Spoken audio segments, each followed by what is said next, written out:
For 3 years, the coffee shop was just a backdrop. The people in it were extras. Sarah had her corner booth, her laptop, and her routine. The barista, Marcus, was part of that routine.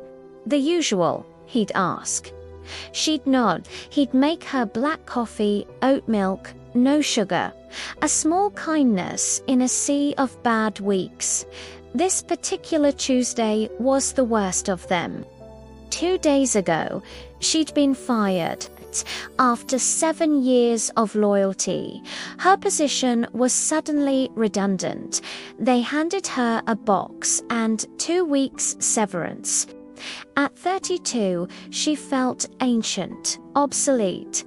She stared at her updated resume on the laptop screen, a monument to a life that no longer existed. The fear was a physical weight in her chest.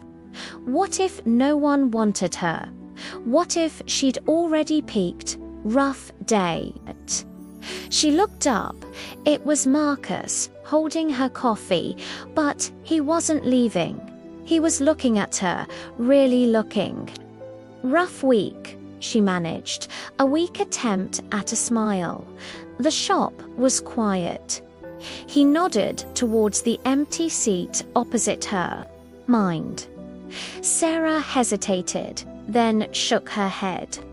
He sat, placing the tray on the table like a temporary anchor.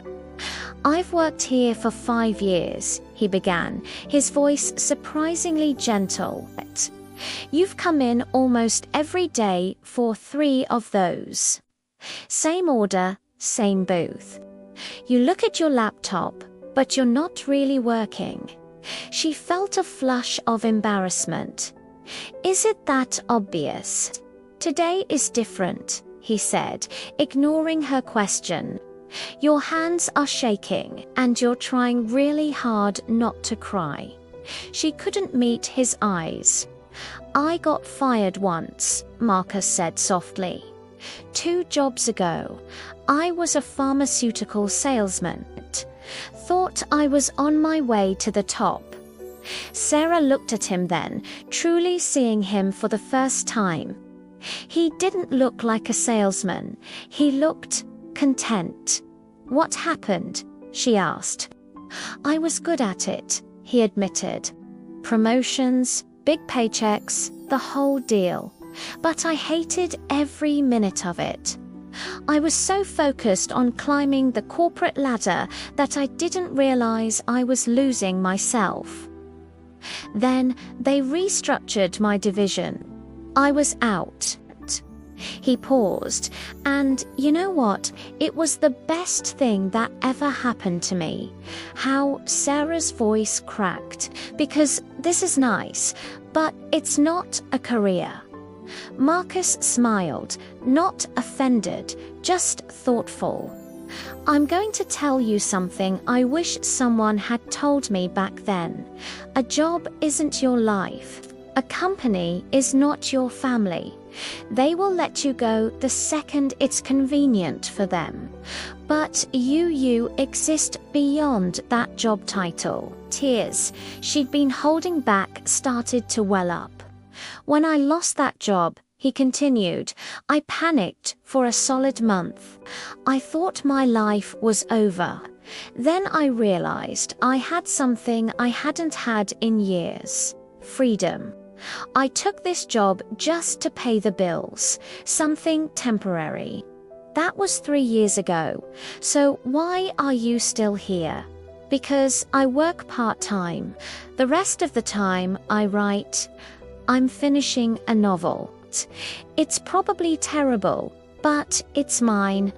I have customers who've become friends. I leave work, and I'm at peace. My old job paid me more money, but this one pays me in something far more valuable." "What's that?" she whispered. "Time," he said simply.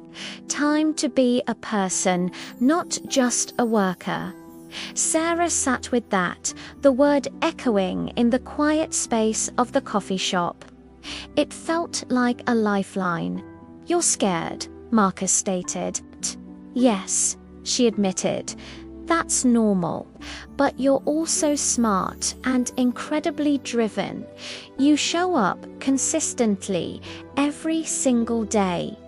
That's rare." He started to stand. "The job you lost wasn't your last one. It was just getting you ready for your next one." He walked back to the counter, leaving her with her coffee and his words. She sat alone, but the crushing weight had lifted, replaced by a flicker of something she hadn't felt in years. Hope. That day, she didn't apply for any jobs. Instead, she opened a blank document and started to write. An old idea, a passion she'd buried under the weight of practicality.